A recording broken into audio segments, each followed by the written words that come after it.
Melis di cael sgwrs, dwi'n darllen yn iawn. A mae'n hyfryd clywed sŵn yr bywyd a'r bywgrwydd yn atseinio. Ond well i ni gychwyn yn agos at yr amser. Mae'n hyfryd cael eich cwmni chi gyd a croeso cynnes i chi i addoliad Ebenezer. Checio bod meicroffon ymlaen. Ac wrth gwrs mae Llanast yn digwydd drws nesaf. Da ni'n dymuno'n dda i griw Llanast. Mae siŵr bod rhan fwyaf chi wedi clywed o'n newyddion da iawn ynglyn â Seren. Nos Wener fe gafodd Seren i chipio i'r ysbyty a mae hi wedi cael aren newydd. Ac felly da ni yn diolch i Dduw fod na wedi cael ei ateb a mae hi gesi destun gan Seren neithiwr. Felly mae o gwmpas i fetha a mae'n gorfod yn ysu yn yr ysbyty am wythnos, am 6 wythnos i gyd. Ond parhewch i weddio dros y sefyllfa bod yr aren yn setlo yn ei gartre newydd a bod Seren yn cael cryfhau ac adferiad iechyd. Felly, newyddion da i gychwyn y gwasanaeth fel yna. Da ni am ganu emyn bach gyfarwydd i ni. A sylwch ar yr emyn, mae Iesu'n dod i'r canol. Iesu feth o'r seddwn. Mae hynny'n golygu na Iesu di'r brenin, dydy. Da ni yn bywyd, yn haddoliad, yn deud arglwydd, ti di'r brenin yn fama. A da ni'n dosod di ar yr orsedd. Yng nghanol cymlestod yn bywyda, ti o hyd ydy'r brenin. A da ni'n dygaru di. Beth gyhoeddwn yn ben yn plith yma'n sefyll nawr. Clodforwn di gyda'n mawl. Aroswch ar eich cadeiriau, mi ganwn ni hon 2 waith, ac yna mi fyddai yn gweddio. Felly dewch i ni addoli gyda'n gilydd.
Dyma'r bore di Sul, da ni yn cysegryn bywydau o'r newydd i ti gan daddoli. oherwydd mae ti yw'r unig hir a bywio Duw. Y Duw llawn cariad a maddeuant a gras a phrigaredd, a da ni'n plygu'n penna mewn mawl ger dy bron di. Yn diolch i ti am y newyddion da, ac am y gobaith tragwyddol sydd yn rhan o'n bodolaeth yn yr arglwydd Iesu.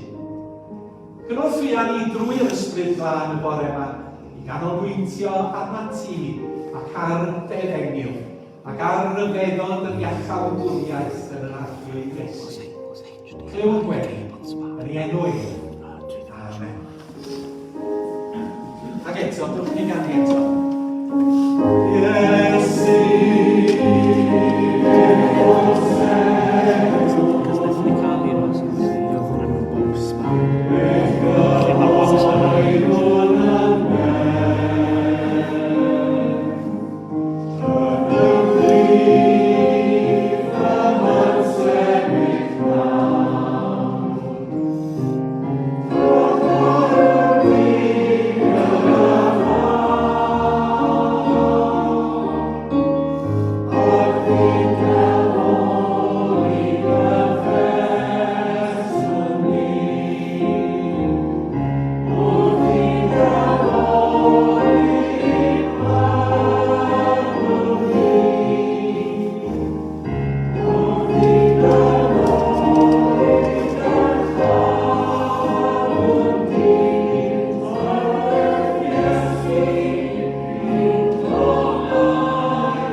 Hyfryd cael canu clod yn y fan yna hefo'n gilydd i'r arglwydd. Dwi am ofyn i chi am destunau gweddi. Da ni'n cofio am seren yn amlwg. Oes yna bethau eraill ar yn meddyliau ni y bore yma?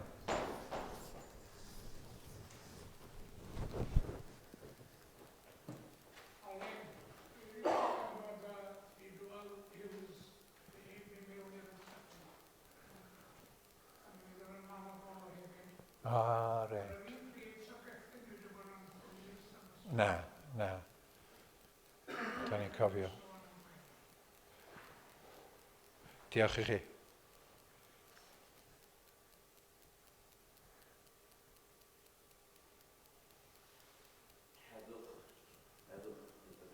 Heddwch yn y byd, Yn sicr.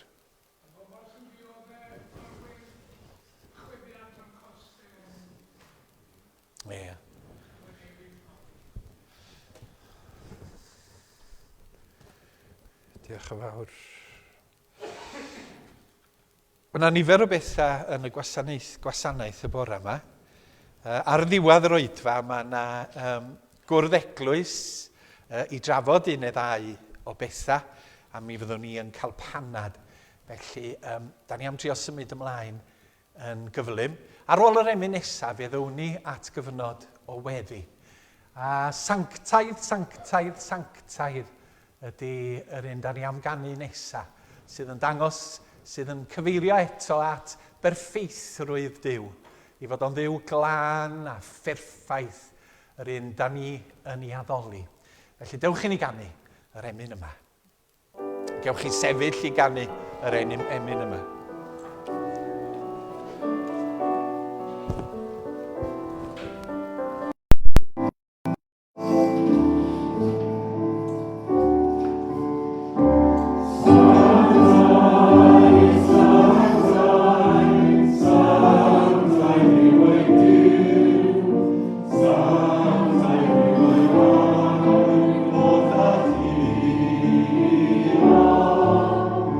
Santa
Cofiwch am yr oedfa nawn am brifo agor Methodistiaeth a dwi'n cyffau Frida Evans. Mae'n oedfa gynnu wrth gwrs. A wedyn cymharol dawel nes i at y pas. Mae'r cwrs wedi yn parhau ar Zoom a dyn ni'n parhau ar gyfres ar gydawnus bydd Alun yn agor. A wedyn cwrdd diaconiaid nos Fawrth. Wedyn oedd fan sy'n nesaf, neu sy'n y flodau, Alun bydd hefo ni, a wedyn swyddfa am 10 fel arfer ar gwlegaeth y daith 3 neu 4, 3, a wedyn y rhif 3, a wedyn naturiol oedfa am 3 yn Eglwys Methodistiaid. Dyna ni, dwi'n credu, mynwch daflen os nad ydych chi'n cael o coediadau ar e-bost, mae'n daflenni yn cefn. Dyna ni, dwi'n credu, felly awn ymlaen am y gwasanaeth. Diolch yn fawr. Diolch yn fawr i ti, Dyn. A diolch hefyd am yr mewn yn ddigidol a trwy law eilir o fis i fis. Mae'n rhyfedd nad ydy'r coeddiadau'n gorffan hefo y frawddeg. Mae'n rhyfedd ydy. Ac yn awr fe neir y casgliad. Ond dyna fi. Dyna fo. Da ni byw mewn byd o newid. Dwi am ddarllen i chi. Rwan ta, dwi'n rhedeg cyfres y daith.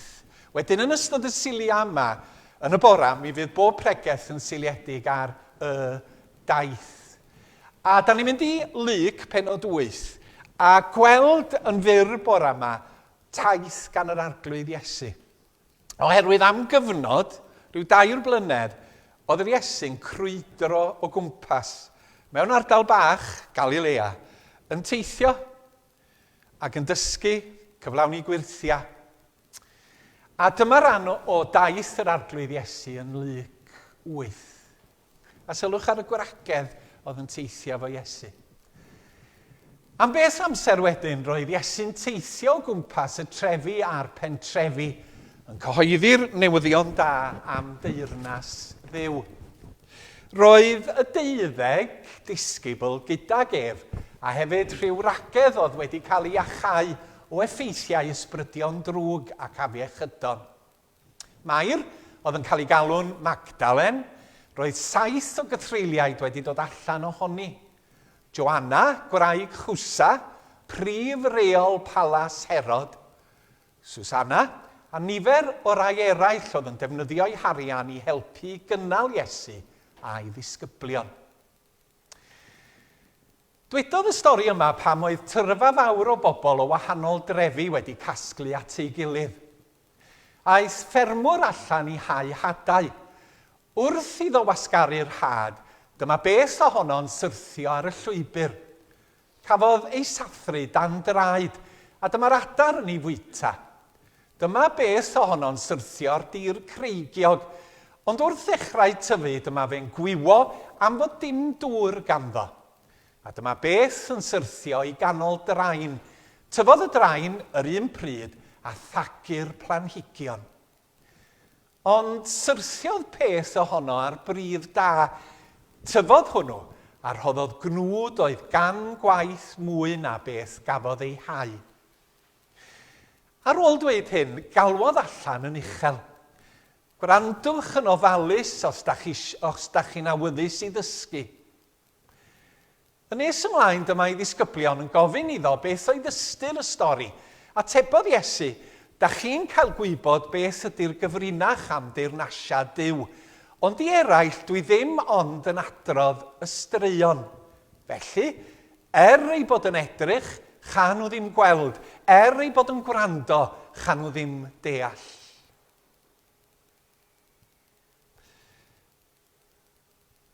Dyma beth ydy ystyr y stori. Neges Duw ydy'r hadau. Yr rhai ar y llwybr ydy'r bobl sy'n clywed y neges, ond mae'r diafol yn dod ac yn cipio'r neges oddi arnyn nhw, i'w rhwystro nhw rhag credu a chael eu hachub. Yr rhai ar y tir creigiog ydy'r bobl hynny sy'n derbyn y neges yn frwd i ddechrau, ond ydy'r neges ddim yn gafael ynddyn nhw.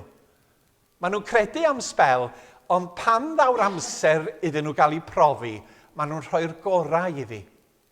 Yna, yr rhai syrthiodd i ganol draen ydy'r bobl sy'n clywed y neges, ond mae poeni drwy'r adeg am bethau fel cyfoeth a phleserau yn ei tagu, a dyn nhw ddim yn ei ddfedu.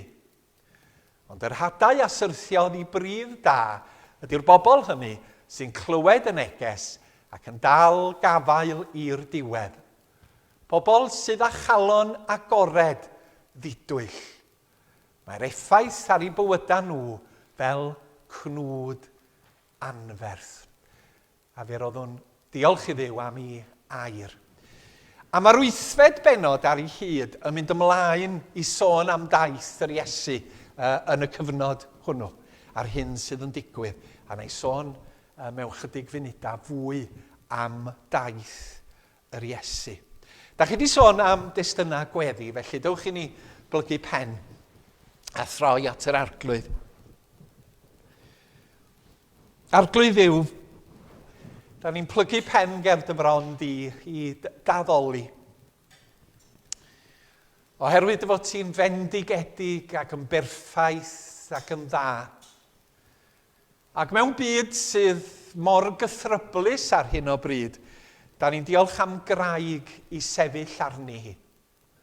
Graig sydd ddim yn siglo, graig sydd ddim yn syrthio ac yn dadfeilio, ond graig yn yr arglwydd Iesu Grist sydd yn dal yng ngrym y llu. A beth bynnag sydd yn digwydd yn yn hanes ni, boed heilwen neu stormydd, da ni'n gwybod fod graig yn ddibynadwy. Arwain fenaid at y graig sydd uwch na mi. Ac fe ddaddolwn oherwydd y fod ti yn Dduw sydd yn ffyddlon. Yn ffyddlon i'r cread yn ei gynnal o awr i awr ac o fileniwm i fileniwm. Yn ffyddlon y myd natur, yn peri wanwyn ddod pan mae yr haul yn cresu'r pridd, a dail newydd ar friga'r coed, a blodau newydd yn ymysgwyd o oerni a thywyllwch y gaeaf. Duw ffyddlon i'w ryfeddu wyt ti, a Duw sydd yn ffyddlon tuag ata ni, pobl sydd mor aml yn anffyddlon, yn chwit chwat yn yn hymlyniad. A da ni'n rhyfeddu at dy ras, fod y ras yn cael ei arllwys drosta ni, a bod ni'n sylweddoli rhyfeddod y gras hwnnw yn yr arglwydd Iesu Grist, yn ceidwad ffyddlon. Yr un, yr brawd, y prynwr, da ni'n gallu dibynnu arno beth bynnag sydd yn digwydd yn bywydau. Wyt ti yr un, yr Iesu, yr un ddoe heddiw ac yn dra gywydd. Ac wrth ddod i sbresenoldeb, da ni eto'n sylweddoli y newyddion da sydd gennyt ar gyfer yn byd a'n bywyd ni, ar gyfer cymdeithas yn gyffredinol, ac nid yn unig gobaith a newyddion da tymhorol, ond newyddion da tragwyddol drwy yr Iesu. Drwy y groes mae maddeuant, drwy yr atgyfodiad mae bywyd diddarfod a thragwyddol. molwn di, sanctaidd, sanctaidd, sanctaidd, dduw tragwyddol. Ond da ni'n dod yn gofidia ger dy fron di hefyd yn gweddi y bora yma. Da ni'n meddwl am y byd, meddwl am Ukraine, ac yn gofyn am heddwch arglwydd, ac am ddoethineb i arweinyddion y byd. Da ni'n gweddio y bydd Putin a'i arweinyddion yn cael gras yn ei calonna i dynnu i milwyr yn ôl yn llwyr o Ukraine ac yn dod â heddwch yn y fan honno. Rhodd oethineb i arweinyddion gwledydd y byd yn ei hymateb sut mae bod yn ddoeth, sut mae gwneud yr hyn sydd yn gywir yn y sefyllfa ddyrus hon. Tyr da heddwch i'n plith, efengil tangnefedd o rhed dros y byd, a deled y bobl oedd i thlewyrch i gyd. Da ni'n cofio am Yemen, am Ethiopia, am Afghanistan a llu o lefydd eraill sydd hefo rhyfel a newyn a thlodi. Da ni'n meddwl am yn cyd-aelodau sydd yn sal ar hyn o bryd. Da ni'n meddwl am Idwal a Mair, a Idwal yn dioddef ac yn gofyn y byddi di yn gwarchod o'i hamgylch nhw. Da ni'n meddwl am Gethin sydd wedi daro'n sal yn ystod yr wythnos dwytham, ac yn gofyn y byddi di'n cau dadain dwyfol am y teulu, ac y byddan nhw'n profi dy ffyddlondeb a dy gariad di yn agos ati nhw. Da ni'n llawenhau bod Seren wedi cael aren newydd ac yn diolch fod yn gweddian i wedi cael ei atab. Bydd di'n agos at Seren yn ystod yr wythnosau nesaf yma. Da ni'n gweddion yn erbyn unrhyw haint yn y creithia. Y bydd yr aren yn setlo yn y corff Seren. Y bydd o'n gweithio'n effeithiol i buro y gwaed. Ac y bydd Seren yn ystod y misoedd a'r blynyddoedd yma yn cael cryfhau o ran iechyd. Da ni'n meddwl hefyd dros deulu pawb sydd yn pryderu ac yn gofalu am eraill. Mae yna nifer sydd yma yn bresennol y bora yma arglwydd sydd â gofal dros eraill. Nid i roi nerth ac egni iddyn nhw yn eu cyfrifoldebau fel i bod nhw'n gallu dal o dan unrhyw stres maen nhw yn ei deimlo. Da ni'n cofio am deulu Galar hefyd ac yn meddwl am deulu Unon a brawd Unon Penri di colli wraig ac yn gofyn y byddi di yn agos atyn nhw yn ystod y dyddiau hyn wrth i hiraeth a gofid effeithio ar eu calonnau. Fe gofiwn hefyd arglwydd am y plant a chriw Llanllanas drws nesaf gan weddio am dyfendith ar y gweithgarwch hwn. Da ni'n poeni am ysgol Sul Ebenezer ac am yn gwaith efo teuluoedd a phobl ifanc ac yn gofyn am adnewyddiad yn y rhan hwn o'n bywyd ni fel eglwys. Fod na deuluodd newydd yn dod yn rhan o'n bywyd, fod plant newydd yn dod yn rhan o'n gweithgareddau plant, am bod ni yn ystod y misoedd nesaf yma yn gweld hwn fel rhan bwysig o'n cenhadaeth i'r dyfodol, i ailadeiladu yr eglwys arbennig hon. Diolch am yn gilydd, Dad. Diolch am gael bod yn rhan o gymdeithas pobl Iesu Grist. Da ni'n trysori hynny yn fawr. Cliw yn gweddi, oherwydd yn bod ni'n gofyn hyn yn enw Iesu Grist. A'n dysgodd i weddio gan ddweud, ein tad, sancteiddio'r denw, deled y deyrnas, gynnelir dewyllus, fel yn y nef. Dyroi ni heddiw bara beunyddiol, a maddau ni ein troseddau, fel y maddau i'r rhai a droseddodd i'n herbyn, a phaid a'n dwy'n i brawf, ond gwared ni rhag y drwg, oherwydd eiddo ti y deyrnas, a'r gallu a'r gogoniant am byth. Amen.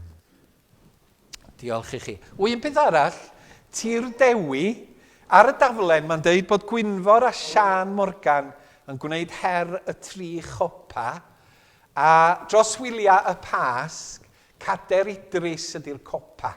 Felly os ydych chi eisiau cyfrannu, allwch chi wneud hynny drwy law eilir neu drwy y cyfri sydd ar y daflen. A mae'r arian yn mynd tuag at Tir Dewi, Elusen Ebenezer a Meleni. Os da chi eisiau muno hefo nhw, mae Gwynfor wedi dweud, cysylltwch hefo nhw, a na nhw drefnu'ch cyfarfod chi wrth odre capel Idris. Cadair Idris, eich chi gael mynd i fyny hefo nhw. Wedyn diolch iddyn nhw, noddwch nhw. Ac o'n i'n clywed hefyd ddoe bod Kai Hayes yn rhedeg marathon Paris heddiw yma. Wedyn mae Bethan, os di'n mynd ar ei ffôn yn y gwasanaeth, mae'n tracio Kai. Cos da chi'n gallu dilyn pobl sy'n rhedeg rwan, dydych. Ond da ni dymuno dda i Kai. Mae criw ohonyn nhw'n codi arian tuag at y galon, Elusen y galon, cof am dad un ohonyn nhw, fi o farw yn ifanc. Dewch i ni ganu yr emunesa. Dwi'n hoff iawn o hon, yn un o'r rhai newydd, wel, mae'n newydd i ni. Mae'n fel yn dyrchafol di'r gair, ynddo. Mae'n codi ni. Dewch i ni ganu mawl sy'n codi.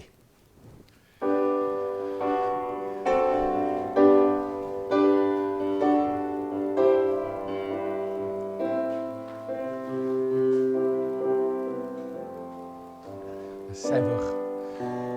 Mawl sy'n codi tri fy llygau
Diolch yn fawr. Oedd rhywun yn sôn wrth ai ryw dro am emyna newydd sy'n gorffan efo coma. A dwi'n dall be maen nhw'n meddwl weithiau. Da chi'n disgwyl am cam, ond mae yna coma a maen nhw'n gorffan efo hwnna. Diolch yn tanseilio'r ffaith, da chi'n bod y teimlad o fawl yn yr emyn yna yn rhoi clod i'r arglwydd. Ac o'n i'n meddwl, mae yna gymaint o betha'n tynnu'n sylw ni'n yr oes fodern yma, dydi? Does, da chi bo? Mae gwaith yn gallu bod yn drwm a galwadau gwaith, a mae cyfryngau hefyd. Mae cyfryngau'n dweud, nid diffoddwch fi, ond switchwch fi mlaen. Switchwch fi mlaen. Switchwch fi mlaen. Edrychwch. A be da ni angen ydy, da ni angen diffodd. Oedd hynny'n mynd digwydd, da chi'n gwybod, cam mlynedd yn ôl. Oedd pobl yn gallu dianc. A dwi'n meddwl bod ni angen hynny yn bywydau. Bod ni ddim dan bwysau gwybodaeth. Gwybodaeth yn llesyn meddyliau ni. Ac mewn addoliad, da ni'n cael cyfle i wneud hyn. A symud y chwyddwydyr o'r wrth, da chi'n bod, mae yna bethau pwysig yn y wybodaeth yn aml, ond da ni ddim wedi dysgu ffiltro fo. A dwi'n meddwl bod addoliad a treulio amser hefo siarad hefo Duw yn gyfle i ni ffiltro beth sydd yn ymosod arna ni. A gallu delio hefo fo yng nghyd-destun Duw ei hun. Rwan ta, da ni'n mynd ar daith bach, rhan o'r daith, y bore yma. Bythefnos yn ôl nes i gychwyn ar y gyfres, oeddan ni'n edrych ar Abraham yn cael ei alw gan Dduw i fynd i rywle. Dos ar daith mewn ffydd yna y byddai yn darwain di i lle dwi eisiau ti fynd. A mi fyddai'n gwneud y deulu di yn genedl gryf fydd yn fendith i'r byd. A dyma Abraham yn dweud, iawn arglwydd, dwi yn llawn ffydd yno ti a dwi'n mynd ar daith. Cychwyn y genedl Iddewig Israel, ac yna ddaru ni neidio i daith Israel o'r Aifft. Moses yn ei rhyddhau nhw o ddwylo, oedden nhw wedi bod am 420 o flynyddoedd yn yr Aifft. A dyma nhw'n mynd allan i'r anialwch. Ac os ydy gennych chi sat-nav, sa chi wedi mynd mewn lot llai na 40 mlynedd yn cerdded wisg eich cefna i wlad yr Addewid. Ond mi oedd gan Duw bwrpas i'r daith hefo'i bobl. Ac fydd o'n crwydro yn yr anialwch yma, lle ddaru nhw ddysgu am natur Duw. Mae Duw yn ffyddlon. Mae Duw yn caru ni. Mae Duw wedi'n galw ni fod yn olini i'r cenhedloedd ar y daith. Ar y daith oedden nhw'n dysgu bod Duw yn eu cynnal nhw. Pam doedd na'm dŵr, mi oedd Duw yn rhoi dŵr. Pam doedd na ddim bwyd, mi oedd Duw yn rhoi bwyd. Pam oedden nhw'n y nos mewn tywyllwch, mi oedd Duw yn rhoi colofn o leini i'w harwain nhw ar y daith. Felly ar y daith, mi oedd y profiadau oedden nhw'n ei brofi a'i dioddau a'i mwynhau yn ei cyfoethogi nhw'n ysbrydol yn ei perthynas efo Duw ac yn y perthynas efo'i gilydd. Hei, da ni hefo'n gilydd ar y daith yma. Nid unigolion yn cerdded ar ei pennau hunan, ond criw o bobl dduw, ffyddlon, anffyddlon, gwych, gwael, yn teithio hefo'i gilydd. Felly oedden nhw'n dysgu am Dduw, oedden nhw'n dysgu am ei gilydd, ac oedden nhw'n dysgu amdanyn nhw eu hunan fel unigolion. A munud ydych chi'n edrych ar y Beibl yng nghyd-destun teithia, da chi'n sylweddoli bod o'n llawn o deithia, a bod y teithia hynny'n rhai sydd yn newid bywyda'r bobl sydd ar y daith. Maen nhw'n cychwyn, fel un math o bobl, maen nhw'n gorffan, a maen nhw wedi newid oherwydd y profiadau maen nhw wedi gael hefo Duw a cyd gredinwyr ar y ffordd. Felly mae'r daith yn bwysig yn dydi? Mae'r daith yn bwysig. Dwi wedi mynd off sgript chydig bach, ymddeiriadau. Dwi'n trio cadw'n dyn at fy sgriptiau yn y fan yma. Neu byddwch chi yma tan 12, os dwi'n gwneud hynny. A mae gennym ni bethau eraill i gwneud cyn i ni fynd yn ôl adra. Felly, da chi a fi fel Cristnogion ar daith gyda'n gilydd. Nid one-off ydi, a da chi bod nid mynd i gyngerdd ydi bod yn Gristion. Ond lle da ni'n ymrwymo i'n gilydd drwy ffydd yn Iesu yn yw, ac wrth i ni fyw yn bywydau fel criw o bobl Iesu Grist, da ni'n dysgu am Dduw, dysgu caru Duw, trio dod yn debycach i'r arglwydd Iesu, a da ni'n dysgu am yn gilydd. Bo' ni yn wych ac yn wael, bo' ni'n ffyddlon, bo' ni'n anffyddlon, bo' ni'n driw, bo' ni ddim yn driw. A thrwy hynny, da ni'n tyfu yn y ffydd gyda yn gilydd.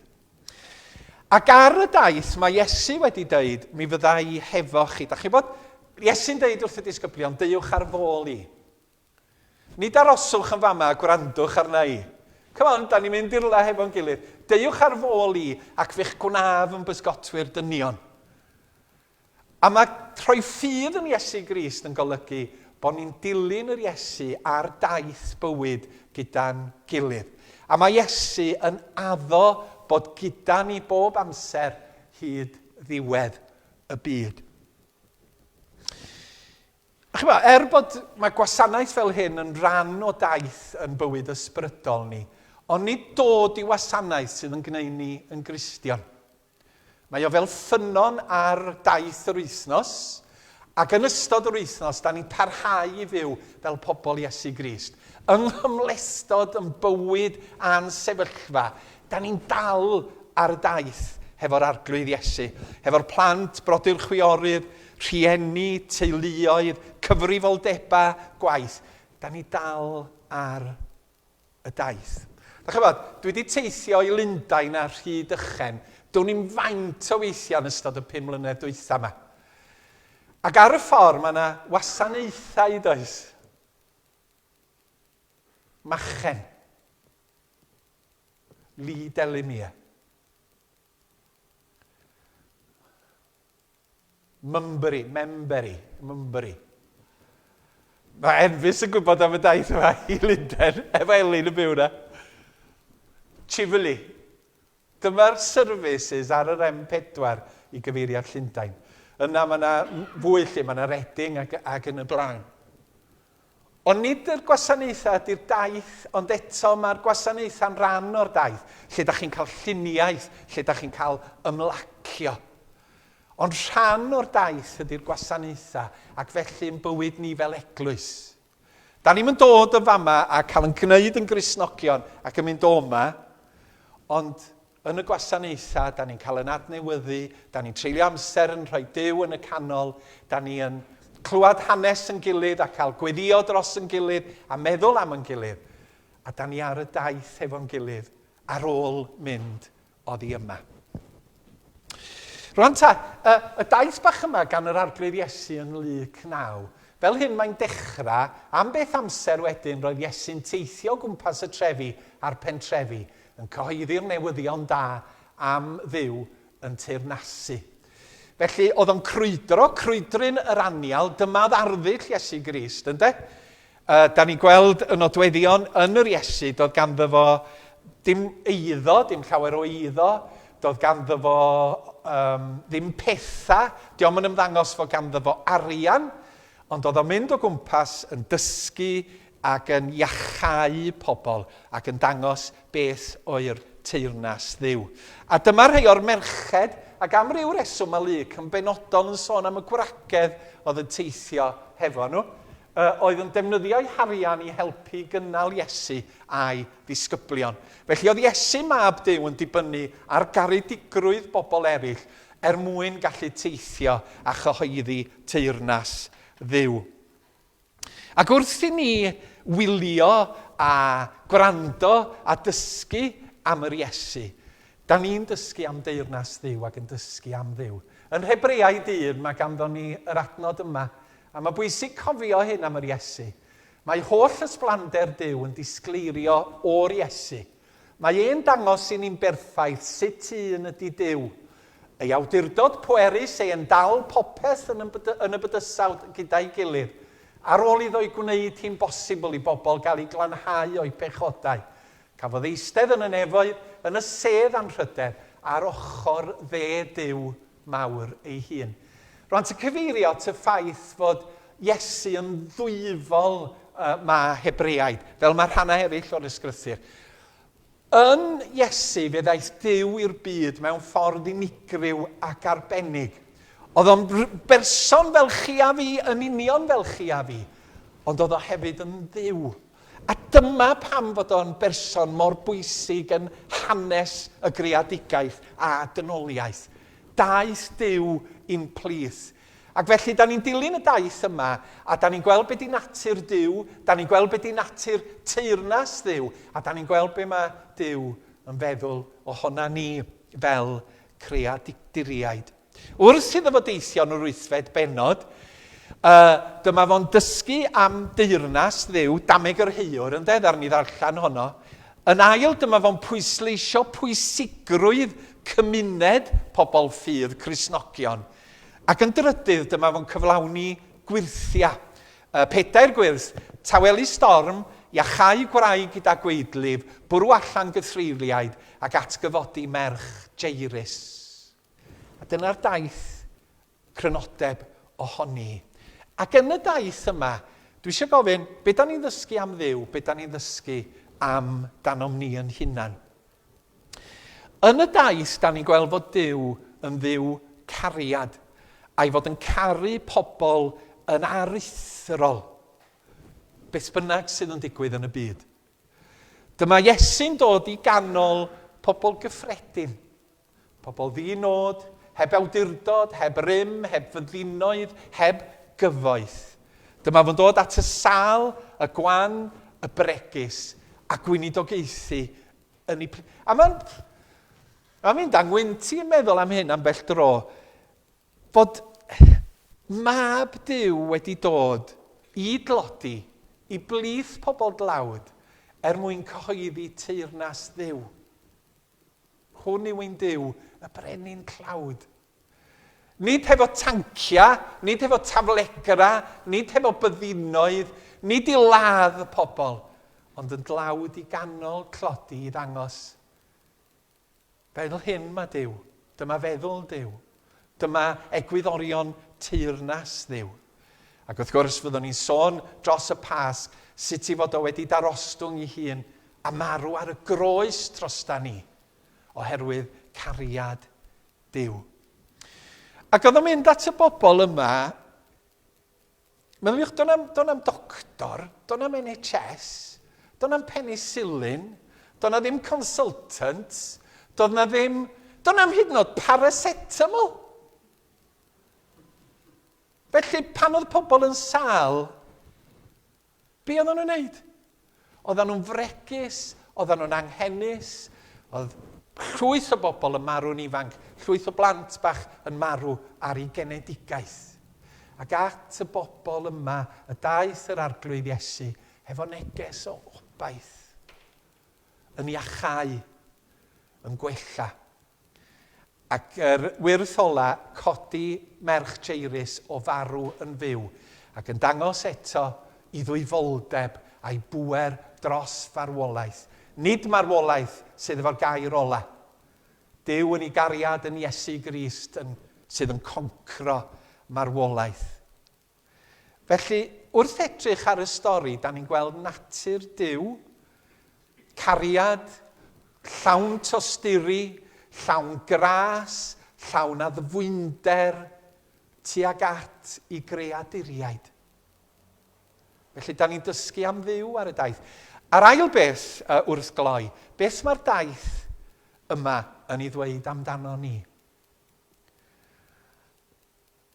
Mae Duw yn caru ni. Beth bynnag ydy'n picil ni, beth bynnag ydy'r pryder yna sydd ddim yn gadael chi'n llonydd yn ori ar nos, mae Duw yn caru ni ac yn eich caru chi a chariad aruthrol. Ac yn yr Iesu mae o wedi dod i'n plith ni, ac yn yr Iesu mae o'n cyd-deithio hefo ni, a thrwy'r ysbryd glân, da ni byth ar yn penna'n hunan, oherwydd fod yr arglwydd byw yn cyd-gerdded gyda ni. Mae o di anfon yr Iesu i'r byd mwyn yn hachub ni, a dyma gariad rhyfeddol Duw. Mae hefyd yn ysgogiad yn dydi, i fod yn debyg i Iesu Grist. Da ni'n meddwl am y problemau yn y byd, da ni'n gallu delio hefo nhw i gyd, does ganddo ni ddim y gallu wneud hynny. Ond da ni'n gallu delio efo rhai wrth ymyl. Da ni'n gallu dangos cariad a gofal at yn teulu a'n cymdogion, neu rhywbeth o fewn i'n cymuned. A thrwy hynny, da ni'n bod yn debyg i'r arglwydd Iesu Grist, yn llawn tosturi, yn hael ac yn feddylgar. Felly dyna chwipio trwy daith Iesu henod 8. Gai ofyn i chi, pan fyddwch chi'n cael disgled ar ôl mynd gytre, 27 mlynedd dydd Gwener dwyther sy'n meddwl dyma, mae'n acen ni'n dechrau newid rwan. Pan fyddwch chi'n cael disgled ar ôl mynd gatre, ond dwi'n dweud nhw fel gog, dydw. O'n i am 10 mlynedd yn methu dweud mam gi, tan i Jill yn ysgu fi. Nid fel chi'n dweud mam gi. Pam nes i ddeud hynny, man? Dwi ddim yn gwybod. Ar y daith. Rwan, ta'r wythnos nesaf, byddwn ni'n mynd ymlaen at daith arall, sef y daith i mewn i Jerusalem. Oherwydd y Sul nesaf, mae'n Sul y Bloda. Bore dy Sul wedyn, Sul y Pasg, y daith fydd y daith i Emmaus ar ôl i Iesu Grist atgyfodi. A'r ddau berson yma mewn penbleth yn cerdded ar y daith nath newid i bywyda. Yn y cyfamser, teithiwch fel pobl Iesu Grist i mewn i'r wythnos yma, teithiwch hefo'r Iesu, oherwydd y mae o hefo chi ar y daith. Fel mae'r emyn ola yn deud, Ben Davies, dwi'n hoff o'r emyn yma. Mae hwn yn seiliedig ar y daith i Emmaus, felly wrach fydda ni'n gannu fo eto. Wrth rodio, cerdded ynde, wrth rodio gyda'r Iesu ar y daith. Mae'r ofnau yn diflannu ar y daith. Mae gras ei dyner eiriau a golau'r ysgrythyrau a hedd ei ddioddefiadau ar y daith yn nefoedd i'n heneidiau ar y daith. Dewch i ni ganu.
Gras i'n harmoni'r Iesu Grist, a chariad Dyw, a chymdeithas yr Ysbryd Glân, a bod gyda chi o'r awr hon, un beth.